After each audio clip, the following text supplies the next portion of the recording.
அனைவருக்கும் அன்பு மிகுந்த வணக்கம்.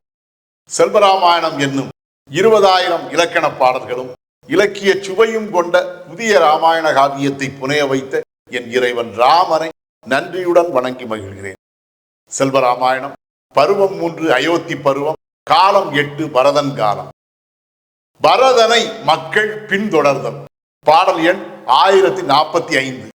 செல்லிடத்துள் தென்றல் இன்பம் செழிக்க வைத்தே வெளிச்செலல் போர் வல்லவரும் அன்பன்னும் பலம் விளைத்தே வெளிநடந்தான். எல்லையில்லா துயரும் போய் இனியவனால் உளம் நெகிழ்ந்தோர் செல்லுவோம் நாம் வனமும் என்றே சீரியோன் செல் வழி தொடர்ந்தார். இதுவே 1045வது பாடல். இந்த பாடலுக்கான விளக்கத்தை காண்போம்.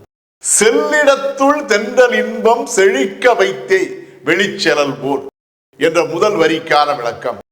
தென்றல் காற்றானது தான் செல்லுகின்ற இடம் யாவற்றிலும் தன்னுடைய தன்மை மிகுந்த தென்றல் அலைகளால் குளிர்ச்சியை கொடுத்து மக்களுடைய உள்ளம் யாவற்றையும் மகிழ்வித்து அதன் பின்னரே அந்த இடத்தை விட்டு வெளியேறும். அதை போலவே ராமனும் வல்லவரும் அன்பன்னும் பலம் விளைத்தே வெளிநடந்தான்.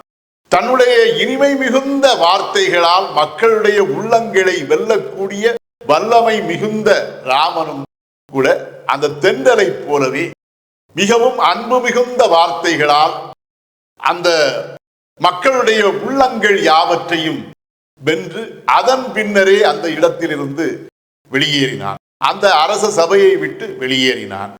எல்லையில்லா துயரும் போய் இனியவனால் உளம் நெகிழ்ந்தோர், தங்கள் உள்ளத்திலே கொண்டிருந்த அளவில்லாத துன்பமும் வெளியேறி அந்த ராமனுடைய வார்த்தைகளால் உள்ளமே நெகிழ்ந்து போய் மகிழ்ச்சி அடைந்த அந்த மக்கள் யாவரும் செல்லுவோம் நாம் வனமும் என்று சீரியோன் செல் வழி தொடர்ந்தார்.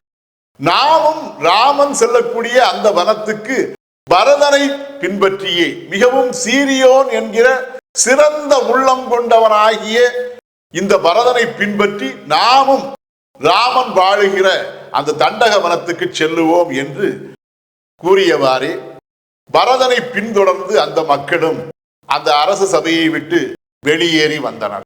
இதுவே 1045வது பாடலுக்கான விளக்கம். செல்வராமாயணத்தின் 1046வது பாடல் மற்றும் அதன் விளக்கம் ஆகியவற்றை அடுத்த பகுதியில் காண்போம். இறையருளால் அடியேன் இயற்றிய நல்லதோர் இலக்கியத்தையே செல்வராமாயண காவியமாக உங்கள் முன் தொடர்ந்து வழங்கி வருகிறேன். உங்கள் அன்பையும் ஆதரவையும் தொடர்ந்து தந்து இந்த புதிய ராமாயண காவியத்தை அனைவரிடத்திலும் கொண்டு சேர்க்குமாறு உங்களை அன்போடு கேட்டுக்கொள்கிறேன். அனைவருக்கும் நன்றி, வணக்கம்.